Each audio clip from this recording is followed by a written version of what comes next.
eu sou a Beatriz Kisses, hoje é dia 5 de julho e eu estou aqui no Rio de Janeiro com o comandante João Batista Gomes Pereira, capitão de fragata da Marinha, advogado, empresário, uma pessoa com uma vasta experiência em segurança e vai falar um pouquinho pra gente sobre esse momento político. Ele tem um recado bacana para passar pra gente. Vamos ouvir um pouquinho, né, os militares, todo mundo quer saber o que os militares pensam sobre isso. Ele é militar reformado. Boa noite, João Batista. Fala um pouquinho aqui pra gente. Muito obrigado pela sua presença aqui, nos dá muito prazer. E redobrado prazer porque você está fazendo um documentário que, em parte, me torna imortal enquanto dure o documentário, né? Estou à disposição para conversar com vocês e já espero que seja útil para quem venha a ver ou ouvir esse nosso depoimento, que, antes de tudo, é um reflexo da verdade. Uma das coisas interessantes para aqueles que vão ficando mais idosos, como é o meu caso, é que você vai ficando quase senhor da verdade. Já são poucas as pessoas que podem me desmentir, porque já se foram. Mas isso me redobra a obrigação de ser verídico, porque já não tenho nada a temer e já não tenho nada a esconder. Porque aqueles que se envolveram comigo em diversos episódios, sempre em defesa do que era o nosso principal objetivo, que era a segurança do país, já se foram. Então, em homenagem também a eles, eu faço desse meu depoimento uma peça que vai levar para os mais jovens, principalmente, parte do que nós podemos dizer que é uma experiência que a gente procura tornar perene. É uma obrigação dos mais velhos, dos menos jovens, lembrar a vocês que estão começando na militância política desta nação, uma militância tão desacreditada, uma militância tão corrompida, uma militância tão mal dirigida, fazer uma lembrança que vale a pena modificar o rumo dessas coisas. Porque nós estamos no caminho errado, porque a militância está corrompida, porque a militância não reflete os anseios da nação, do povo, de todo um grupo de 220 milhões de brasileiros que anseiam por uma vida melhor, mais segura, mais próspera. Não quer dizer que nós não podemos mudar. E qual é o elemento de mudança? Como é que se muda o rumo de uma nação? É pelo voto. O voto é o elemento básico da democracia. Não há democracia sem voto. Você também falou uma coisa muito interessante, a gente conversando a respeito do voto, da democracia, como não sendo um fim em si mesmo. Fala um pouquinho para os nossos... Então vamos lá, não há democracia sem voto. Mas haverá voto sem democracia? Bom, também não, porque o voto não será livre, então precisa da democracia com voto e o voto com democracia. Qual é o ovo, qual é a galinha? Não importa. O importante é que nós tenhamos voto e nós queremos democracia. Então, o que é o voto? O voto é um modo prático, corriqueiro, periódico, pelo qual o povo, mediante as expressões prévias das entidades e dos partidos políticos, expressa os rumos que pretendem dar durante os mandatos que lhes serão outorgados. Então, o voto é instrumento da democracia. O voto, ninguém passa a ser democrático porque votou.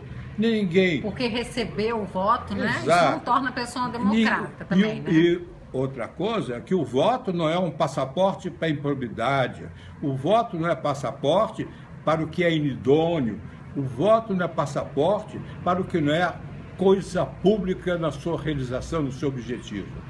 O voto é para transmitir, em nome do povo que lhe outorgou esse poder, junto ao Congresso Nacional, as mudanças que devam ser feitas no sentido de aprimorar ou reorganizar o sistema político brasileiro. Quer dizer que essa conversinha aí de o pessoal está querendo terceiro turno, né? O que você tem a dizer sobre isso? Eu quero dizer, é muito interessante se falar em terceiro turno, porque então, se houve o terceiro, houve o segundo. Se houve o segundo, houve o primeiro. Mas é um princípio básico de que as coisas ilícitas de sua origem não podem gerar consequência.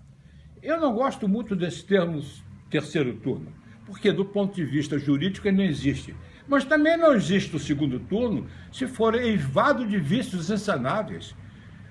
Quando se rouba alguma coisa de alguém ilicitamente e se mantém a posse, não se pode alegar que é proprietário porque está de posse daquilo. Por quê? Porque a propriedade foi adquirida de modo ilícito. Se o voto foi induzido de modo ilícito, esse voto tem um vício insanável, que já superado o período da votação e não pode gerar consequências. Então, se falarmos, permita só terminar, Sim. se falarmos em terceiro turno e se aventarmos a ideia de um terceiro turno, parte-se do princípio que o segundo foi inválido.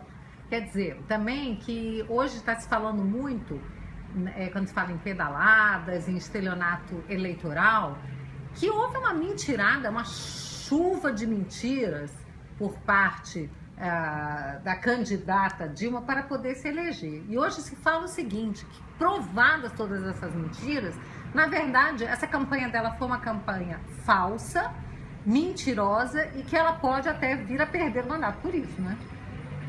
Vamos agora entrar em duas falas. A primeira pergunta, foi falsa? Os fatos que estão sendo narrados e já devidamente comprovados e quantificados na Operação Lava Jato, já deixou muito claro e comprovadamente já gente condenada sobre esses aspectos, de que dinheiros públicos, porque a Petrobras é a empresa que tem recursos públicos, dinheiro do povo foi desviado de modo ilícito, ou seja, fraudulentamente, com vantagens não só para o partido majoritário governista, que é o PT, mas também para altos dirigentes da República e da Petrobras. Isso hoje está codificado em torno de 9 bilhões, eu não falei milhões, eu falei bilhões de dólares.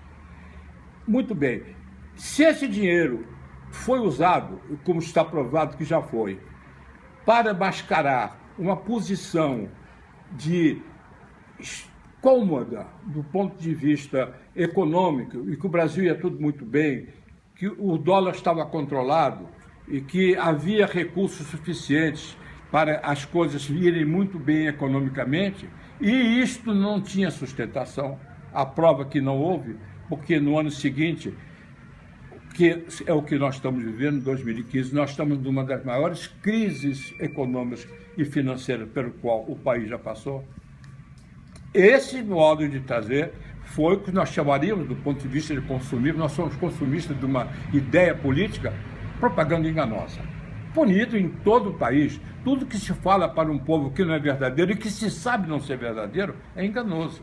Então, é possível, é provável, é provável que isso tenha conseguido de maneira fraudulenta. E os inquéritos que estão aí trazendo, estão levando à baila, estão trazendo a lume a quantificação do que isso foi feito. É impossível que, por mais que se queira admitir, que só não sabia disso o senhor Luiz Inácio e a senhora Dilma. É uma brincadeira de faz de conta. Como nós não estamos lá em condições de vivermos no país de faz de conta, Disneylândia está muito longe, está lá no hemisfério norte, e nós estamos vivendo com uma inflação em que é pela primeira vez no Brasil, uma presidente tem um índice de aprovação menor do que o índice de inflação, abaixo dos 2 dígitos. Incrível, né? Realmente. Alguma coisa tem que ser consertada.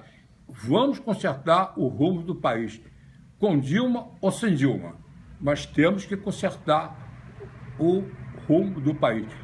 Com Dilma ou sem Dilma, quem vai dizer não sou eu, quem vai dizer não é você, quem vai dizer é o resultado das investigações que se processam com uma lisura bastante razoável, uma transparência como nunca foi vista no país e que vai apontar os verdadeiros responsáveis pela crise e o maior escândalo econômico que houve. Uma coisa que temos que dar de ponto forte para a doutora Dilma. Ela conseguiu aumentar o índice de democracia no Brasil. O índice de democracia no Brasil aumentou muito com o governo Dilma. Nunca se roubou tanto democraticamente. É o maior roubo democrático. O governo se institucionalizou na roubalheira oficial. A maior empresa do Brasil, responsável por 10% de todo o produto bruto nacional, é protagonista do maior roubo estelionato, formação de quadrilha, todos os crimes previstos. Acho que não só do Brasil, né? Do mundo. Nunca se ouviu falar de uma roubalheira desse porte. Consta que nós perdemos a Copa, mas no mesmo ano de 2014 nós ganhamos o campeonato da corrupção oficial. Pois é. Nós somos campeões mundiais da corrupção mundial. Se para você não doeu no seu bolso, no meu doeu. Para muitos empregados meus, doeu. Felizmente, como empresário, eu não tive que despedir ninguém, mas há muita gente indo para a rua, há muita gente perdendo emprego. Por quê? Porque isso teve uma repercussão em que afastou das nossas possibilidades econômicas diversos investidores que aqui vieram dentro de uma esperança de que aqui poderiam construir, ao mesmo tempo, um novo Brasil, uma nova empresa. Uma grande empresa em que, baseada na esperança de um Brasil maior, de um Brasil melhor, mais justo. Mas não há justiça com roubo, não há justiça com roubalheira. Comandante, eu vou te fazer uma pergunta. Eu vou terminar. Não há justiça quando se vê chamar de roubo. Estelionato se chama de malfeitos. Malfeito é uma costura que a gente corrige. Opa! Malfeito é um carro, o reparo que a gente faz. Mas roubo é roubo, falcatrua é falcatrua. Tem que dar nome. Estelionato é estelionato. Vamos criar neologismos para salvar aquilo que não existia no nosso dicionário até ontem. É verdade. Vale a pena batizar, como se rebatizando João de José, ele deixasse de ser João e ele deixasse de ser José. Roubo é roubo, falcatrua é falcatrua. E isso é o que aconteceu. Malfeito é roupa mal costurada. Muito bem. E diz uma coisa que eu acho que muita gente está querendo saber. A gente ainda tem uns minutinhos aí para falar.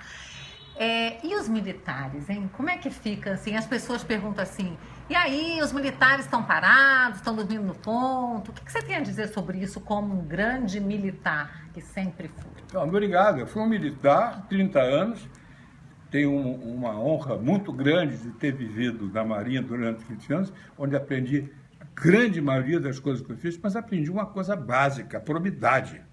Eu aprendi uma coisa básica, patriotismo. Eu aprendi uma coisa básica, amor ao Brasil. Então, duas coisas que a gente não pode abrir mão: a vida e a honra. Quem não tem vida, já era. Quem não tem honra, por que está vivendo? Isso, eu tenho certeza que os militares de ontem, de hoje, de amanhã, não abrirão mão disso.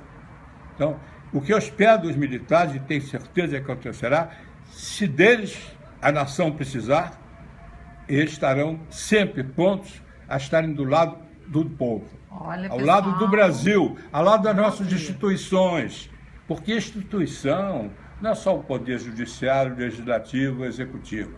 As Forças Armadas são instituições, os tribunais são instituições, a cultura nacional é uma instituição, a tradição do povo é uma instituição, os costumes do povo são instituições. Tudo isso fazem parte de uma instituição nacional.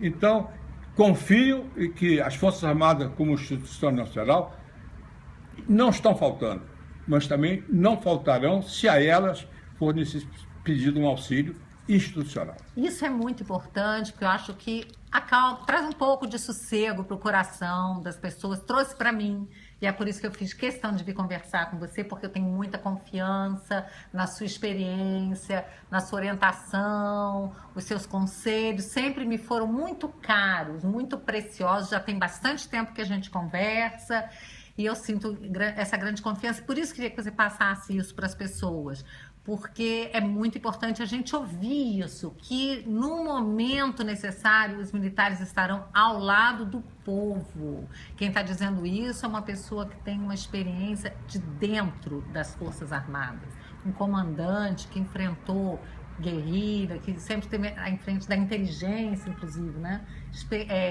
Expert, perito em segurança. Né? Então, foi a minha especialidade, submarinos de segurança, porque aliás são coisas muito ligadas, né? Digo a vocês, mocidade de hoje, moçada de unam-se, reúnam-se, resistam. Ganha a batalha, já dizer mal executa, quem combate mais 5 minutos. Vamos lutar todo dia mais 5 minutos pela nossa terra. Vamos lutar todo dia mais 5 minutos pelo Brasil. Não pense porque estamos dormindo que estamos mortos. Estamos descansando para a batalha de amanhã. Nossa, bonito isso. Essas palavras vão ficar aí, sabe? Eu tenho certeza que elas vão reverberar bastante. Eu agradeço muito por esse papo que bate. Esse realmente vai ficar assim, né? Eu acho que nos nossos top 10. Muito grata por todo o seu, pela sua atenção, pelo seu tempo, o seu carinho para conosco. Eu agradeço muito, comandante. Volte sempre. Um grande Será um prazer.